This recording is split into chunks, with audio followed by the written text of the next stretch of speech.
Muito bem, agora parece que estamos conectados e eu agora quero tentar saber se agora é possível me escutar. As pessoas que estavam aí entrando na transmissão um pouquinho antes, diziam que o áudio não estava sendo ouvido, que estava havendo um problema de escuta, um problema de áudio.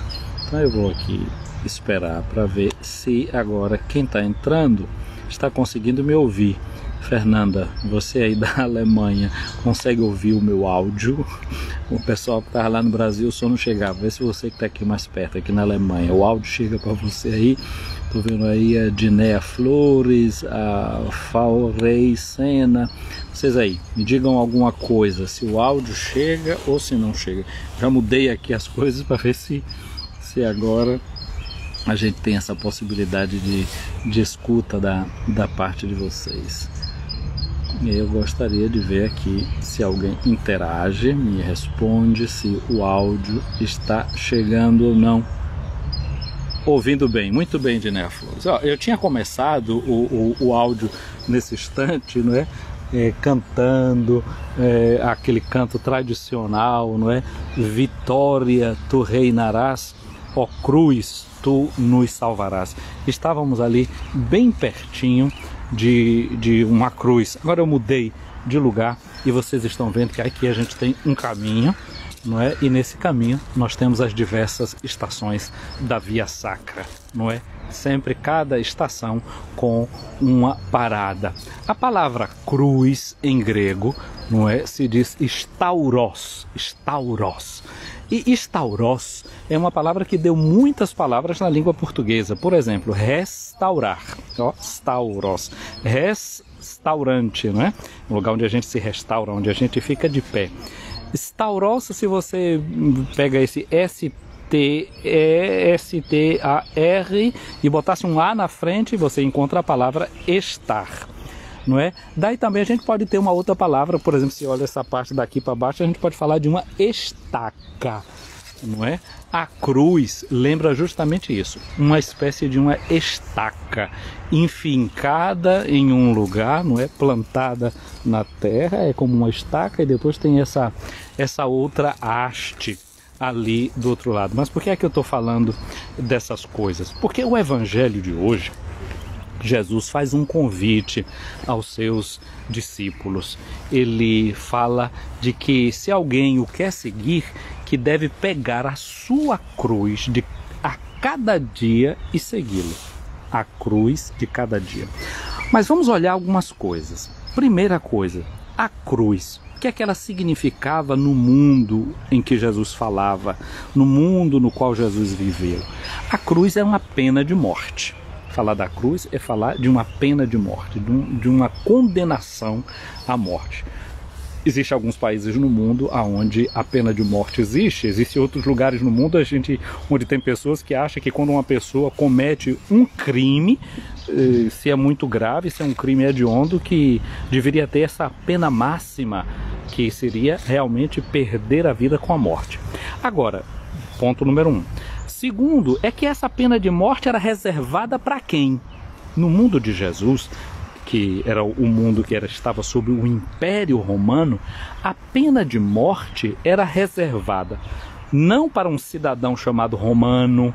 Vamos traduzir em umas palavrinhas da gente, não é bem isso assim, mas vamos dizer assim, não era uma morte para o cidadão de bem, não é para aquele que era o cidadão, não é que era considerado uma pessoa dentro da sociedade. Era a morte reservada para os estrangeiros e era a morte reservada para os escravos. Estrangeiros no sentido de não pertencente ao Império Romano. Por exemplo, aqui na cidade de Roma, Pedro e Paulo receberam a sentença da pena de morte. Pedro foi crucificado, diz a tradição, de cabeça para baixo, lá do outro lado da cidade, onde está a Basílica de São Pedro. São Paulo foi martirizado aqui em frente do lugar onde eu estou. Eu já fiz até um vídeo mostrando o lugar onde você está vendo. Aqui tem esse teto aqui, é da igreja onde eu celebrei a missa. Se a gente vai aqui em linha reta, a gente vai chegar justamente no lugar onde São Paulo foi decapitado. não é? Eu tenho um vídeo que mostra o lugar onde São Paulo foi decapitado, depois vocês olham ali, no dia 26 de dezembro, o vídeo do dia 26 de dezembro, eu falo e mostro o lugar onde São Paulo foi decapitado, em um dos vídeos. Está aqui no Instagram, está também na minha página do YouTube. Por que Paulo foi decapitado? Porque ele era cidadão romano, então ele não poderia receber a morte de cruz. Pedro, por que é que ele é crucificado? Porque ele não era cidadão romano, ele não tinha cidadania. É como eu, sou aqui, eu estou aqui, eu não sou italiano, eu estou na Itália. Eu não tenho cidadania italiana. É como se tivesse essa pena, a minha pena de morte não seria a da decapitação. Eu teria que parar na cruz, porque eu não sou cidadão italiano. Então, essa era mais ou menos essa lógica da cruz. O que é que está por trás de dizer isso, né, de alguém e receber uma morte de cruz? Mas Jesus também está dizendo assim, para a gente pegar a cruz de cada dia. Eu faria uma reflexão pensando no seguinte, não é o que Jesus fala hoje. Às vezes o mundo condena a gente, né? Às vezes o mundo incrimina a gente, o mundo recrimina a gente. Recriminar significa botar o crime de novo em cima da pessoa. Então, a gente precisaria entrar numa lógica diferente dessa que o mundo tem sobre nós, de colocar aquela tabuleta como estava em cima da cruz de Jesus, né, lá, o motivo da morte dele. Vai ser morto porque é rei dos judeus, e era um tipo de morte, essa morte de cruz, que era reservado por pessoas que incitavam o povo, na concepção dos judeus, contra o poder romano. É aqueles que eram uma ameaça ao poder político do Império Romano.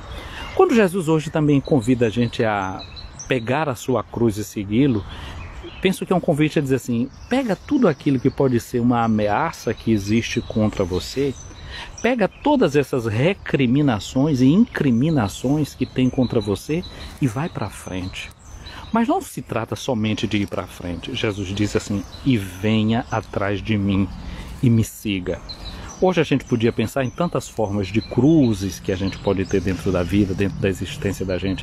Tantos olhares que recriminam. E às vezes o olhar que recrimina a gente é o nosso próprio olhar. Que não se perdoa, que não se aceita, que não se acolhe, que não tem a devida paciência com certos processos históricos e pessoais. Jesus está convidando hoje a gente a pegar tudo isso e ir atrás dele. A coisa mais importante aqui é o caminhar seguindo Jesus. Essa é a coisa mais importante. Não é simplesmente pegar a cruz. É pegar a cruz e ter a direção certa. É pegar a cruz e saber para onde é que se está caminhando. A primeira leitura de hoje, nós encontramos Deus que fala ao seu povo através de Moisés, não é? Dizendo, olha, eu coloco diante de vocês a vida, eu coloco diante de vocês a morte. Vê o que é que você escolhe. Você quer escolher um caminho de vida ou você quer escolher um caminho que vai para a morte?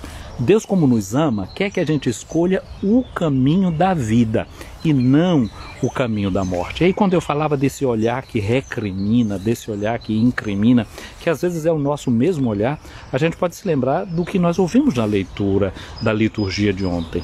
Aquela palavra de Jesus que dizia sempre assim, o Pai que vê o que está no segredo. O olhar do Pai é um olhar que nos redime, é um olhar que nos recria, porque é um olhar de amor. O jeito que Deus tem de nos ver é um jeito bem diferente com que o mundo nos vê, com que o mundo nos enxerga. E o que nós devemos acolher é esta visão, esse olhar de Deus sobre nós e prosseguir a nossa vida e prosseguir a nossa estrada. Jesus diz que também no Evangelho de hoje que para segui-lo é necessário renunciar a si mesmo.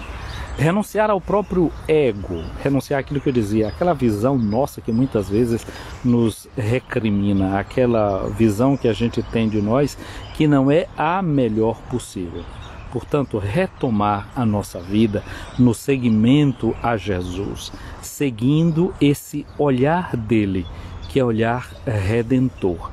Ter o nosso olhar fixo em Jesus e com esse olhar que é o olhar de Deus sobre nós e caminhando nesta sua estrada.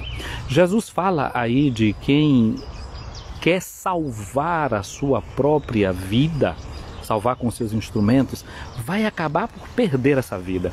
Porque essa visão que muitas vezes o mundo tem de nós e que nós acolhemos dentro de nós é uma visão que faz a gente perder a própria vida, porque a gente quer se adequar ao que esperam de nós, a gente quer fazer para que sejamos bem vistos, para que sejamos bem acolhidos. E é esse o tipo de renúncia que Jesus está nos convidando também a fazer no dia de hoje. É renunciar a um estilo e a um modo de ser que se adequa às expectativas externas e não àquilo que Deus mesmo coloca dentro de nós e espera da gente. Portanto, o dia de hoje é um dia em que a gente deveria pedir essa graça a Deus de nos colocar no seu segmento, querendo que seja o olhar dele, o olhar que nos transforma, e sabendo que a gente tem sempre uma cruz para carregar. Eu dizia nesse instante a você, não é que a palavra cruz, pensando na palavra grega, falando desse stauros, que é aquela estaca, não é? É alguma coisa que a gente pode agarrar e se recarregar a partir da própria cruz. Quando no dia de ontem, por exemplo, a gente recebeu as cinzas, não é, que falam da nossa fragilidade, que falam dos nossos limites, é somente quando a gente pega nesses nossos limites com coragem, com segurança e com tranquilidade que a gente pode ser refeito, que a gente pode reencontrar a força que não está em nós mesmos, mas que está em Deus, e partir para a nossa estrada verdadeira. O tempo da Quaresma é isso, é um tempo que Deus nos oferece para a gente ser restaurado. E é na cruz que a gente deveria encontrar a restauração da gente. No início dos vídeos, né, que eu comecei outro com esse problema aí de áudio, eu estava começando a dizer para você que nesse tempo da Quaresma a gente poderia tentar fazer uma experiência interessante. Eu já sugeri para as pessoas que receberam o áudio de hoje de manhã, o áudio de meditação que eu já mandei para muita gente, e algumas delas já até me mandaram umas fotografias aqui me dizendo, olha, comecei a colocar em prática, porque desde ontem eu sugeri uma coisa às pessoas. Durante esse período da Quaresma, como uma espécie de treinamento, não é? Porque a Quaresma são 40 dias que são dados para a gente treinar numa vida nova, numa vida interessante, para desenvolver novos hábitos, para desenvolver novas atitudes. Então a primeira coisa que eu tinha sugerido é que a gente reserve um tempo para a oração, um tempo para a meditação da palavra de Deus. E o que eu tenho dito às pessoas, não é que esse tempo não seja de forma alguma aquele tempo que a gente diz que é o tempo lixo. Aquele tempo que você já está cansado, que você já está saturado, que você não consegue pensar. Que seja o tempo luxo, que seja aquele tempo melhor que você tem. Agora, a gente faz um passinho atrás e lembra do que nós ouvimos ontem na meditação da palavra de Deus, que eu dizia que quando Jesus disse que a gente fosse rezar para entrar aquilo que a gente lê no texto nosso, que diz, entra no teu quarto, ali dizia para a gente entrar no depósito. Ou seja, a gente pode rezar em qualquer circunstância e em qualquer lugar. Você se lembra que Jesus, quando estava na cruz, ele rezava? Ele dizia, meu Deus, por que me abandonaste? Aquilo é o Salmo 21 que Jesus estava rezando. Ou seja, mesmo na cruz, na hora da dor, cravado com os pregos, depois de ter sido chicoteado, Jesus não podia nem sequer apoiar as costas dele na cruz porque estava toda rasgada das chicotadas que ele tinha recebido. Até ali ele estava rezando. Portanto, as circunstâncias para rezar são qualquer uma. Qualquer lugar é útil para rezar. O ladrão que estava crucificado ao lado de Jesus, mesmo na sua dor, naquele lugar desconfortável, ele rezou e disse para Jesus, Senhor, lembra-te de mim quando entrares no teu reino. E Jesus disse para ele, ainda hoje estarás comigo no paraíso. Portanto, qualquer circunstância pode servir para rezar. Mas vamos organizar o nosso tempo, né? Separar de 15 a 20, 30 minutos, se você puder, a cada dia. De manhã cedo, não sei, veja aí no seu tempo. Onde é que você pode reservar todos os dias 20 minutos para você rezar? E aí você pega, por exemplo, o texto do Evangelho do dia e vai rezar com esse texto do Evangelho. E aí como é que você faz? Alguns passos. A primeira coisa que você faz é uma invocação ao Espírito Santo. Você pode rezar essa oração tradicional do Espírito Santo que a gente já conhece, ou se você quer, você escreve uma sua oração. repete aquela mesma oração, dá uma estrutura. Todos os dias começa com aquela mesma invocação ao Espírito Santo. Depois que você fizer esse momento de invocação ao Espírito Santo, você pega o texto da Bíblia e lê de 1 a 5 vezes. De 1 a 5 vezes o mesmo texto. Agora lê de forma que você escute a sua voz lendo o texto. Não é leitura silenciosa, não. Uma leitura em que você escuta a sua voz lendo o texto. Aí depois que você leu 1, 2, 3, 4, 5 vezes, aí você começa a ver o que é que vai acontecendo. Aí você diz assim, o que é que o texto está dizendo? Aí se tem alguma palavra que pegou você, te tocou mais, aí você pega aquela palavra e começa a repetir por mais vezes, né? Digamos, se você estivesse lendo na crucifixão de Jesus e a palavra que tocou você foi a palavra do ladrão dizendo, Senhor, lembra-te de mim quando entrares no teu reino. Aí você começa a repetir essa palavra por 1, 2, 3, 4, 5 vezes, repete. Enquanto você sentir gosto espiritual, repete essa palavra. Depois passa para uma outra palavra. E assim você vai rezando. Então, o que é que o texto diz? O que é que o texto me diz? E aí depois você passa para um outro degrauzinho, que diz assim, o que é que esse texto me faz dizer a Deus? A partir dessa palavra que entrou no meu coração, eu quero pedir perdão, eu quero louvar, eu quero adorar, eu quero silenciar. Essa palavra me leva a tomar alguma decisão na minha vida, a querer mudar alguma coisa, não é? O que é que eu sinto diante dessa palavra? Tentar prestar atenção nos sentimentos. Esta pode ser uma forma de oração. E depois que você terminar de fazer todos esses passos, você pega naquele caderninho que você tem, não é, que você pode comprar e adquirir, e anota a experiência da oração, né? Qual foi a palavra que me tocou, quais os sentimentos que tiveram, etc. Faz um pequeno resumo, né? E depois assim, que compromisso essa palavra me faz querer tomar? Essa palavra faz nascer algum desejo dentro de mim? Toma nota dessas coisas. Quem sabe depois você pode pegar esse texto, conversar com o seu diretor espiritual, com a sua diretora espiritual, com o seu confessor, ou vai usando para você aprofundando a sua meditação. Segundo modo de rezar que você pode ter. O mesmo texto, um texto que você queira rezar, lê 1, 2, 3 vezes e depois fecha os olhos. O modo inaciano de rezar e de meditar. Aí você tenta compor a cena. Se Jesus estava no deserto, você fecha os olhos, imagina o deserto. Quem são as pessoas que estão ali dentro? Aí você entra na cena, você se identifica com alguém dentro dessa cena? Como é que você vê essas pessoas? Qual a reação do rosto delas? Se Jesus está dando pão para as pessoas comerem, tenta pegar no pão, tenta sentir o calor da mão de Jesus, tenta sentir o gosto do pão. E aí usa a sua imaginação. Né? Tem gente que é muito fértil nisso, né? Tenta sentir o cheiro das flores do local, cria, entra nessa cena que o Evangelho está contando. Aí depois que você faz esse exercício por uma vez, se tem tempo ainda, continua repetindo esse exercício, olhando outros aspectos. No final sempre conclui do mesmo jeito, com uma oração na qual você se despede de Deus, agradece pelo momento vivido na oração e toma nota, avalia. Aí vai guardando esse caderninho, não é? De memórias do seu encontro. Fazer isto em memória de mim. Guarda o caderno das memórias dos seus encontros com Jesus. Então, essa é uma proposta que eu gostaria de dar para você, para ir vivendo esse tempo da Quaresma. Então, escolher um tempo para oração a cada dia, entre 15 a 30 minutos, ser fiel a esse tempo que você estabeleceu, ser fiel ao tempo que você estabeleceu, né? Depois, um caderninho no qual você possa ir tomando notas desse itinerário, dessa vida espiritual. Algumas pessoas que tenho aqui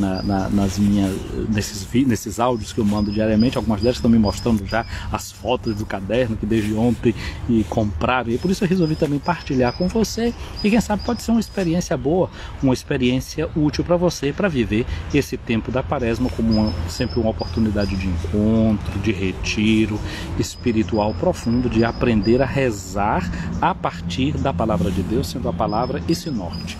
E aí vamos pensar, né, nessa vida de Deus que vai crescendo dentro de nós. Quem quer salvar a sua vida de Jesus pode perdê-la, mas se a gente perde a vida, a gente salva. A gente pode achar que não tem tempo, mas se a gente perder esse tempo com a oração, pode, não é, crescer a vida em nós. Eu estou vendo aqui umas pessoas dizendo aqui, nas oficinas de oração, Darcy Sampaio, né? Nas oficinas de oração e vida, chamamos esse momento de momento forte. Eu tenho aqui outras pessoas, a Coelho Leitores, aqui minha amiga diz assim, caderno é ótimo, eu faço o diário bíblico e aprendo muito contigo. Muito obrigado, bondade tua. Eu sei que você é uma menina que Deus trabalha bem nesse coração. Paulinha Acas, bom dia, uma bênção, Padre, Deus te abençoe, Paulinha, Deus te guarde. Quem mais aqui? Deixa eu ver se tem algum comentário nessa linha de pessoas que já fazem essa experiência, né? Maria Eurênia, um abraço grande, Maria Eurênia, muito bem. Vamos tentar fazendo esses passos aí do caderno, desse diário, não é, com Cristo, dessa escuta diária da palavra de Deus. Então assim, eu vou saudando a cada um de vocês, deixando esse abraço para vocês que estão seguindo aqui os nossos vídeos, esses vídeos aqui. E depois eu gostaria de saber o seguinte, o vídeo vai ser salvo no IGT. Se você começou a fazer essa experiência do caderno, do momento de oração, deixa aí um comentário, fala sobre isso, seja lá no canal do YouTube, seja aqui na nossa página, não é, para que a gente possa também motivar uns aos outros, não é? Deus te abençoe, Ivete, Neuza Andrade chegando por aqui. Então Deus abençoe a cada um de vocês que está acompanhando esse nosso momento, que a gente então aprenda a tomar a cruz de cada dia. Jesus, não é, nos ensina a pedir, dai-nos o pão de cada dia, nos ensina a pegar a cruz de cada dia, e a gente viu que essa cruz de cada dia, não é, ela é uma marca de morte que muitas vezes vem de fora para dentro, que a gente quer assumir agora como forma de restaurar a própria vida da gente, sabendo que a cruz na vida da gente só tem sentido se a gente vai na direção de Jesus, não é cruz por cruz não, é cruz com Jesus ao lado, é cruz na companhia de Jesus. E eu quero desejar, não é, que venha sobre você a bênção de Deus Todo-Poderoso, o Pai, o Filho e o Espírito Santo. Amém. A gente poderia finalizar cantando assim, não é? Bendita e louvada seja no céu a divina luz, e nós também na terra louvemos a Santa Cruz. E nós também na terra louvemos a Santa Cruz. Minha amiga, meu amigo, um dia abençoado para você. Vamos me desculpando aí pelo início, né, desse vídeo com tantos percalços, mas é assim mesmo. Louvado seja Deus. É a cruz de cada dia. Tchau, tchau. Fica com Deus.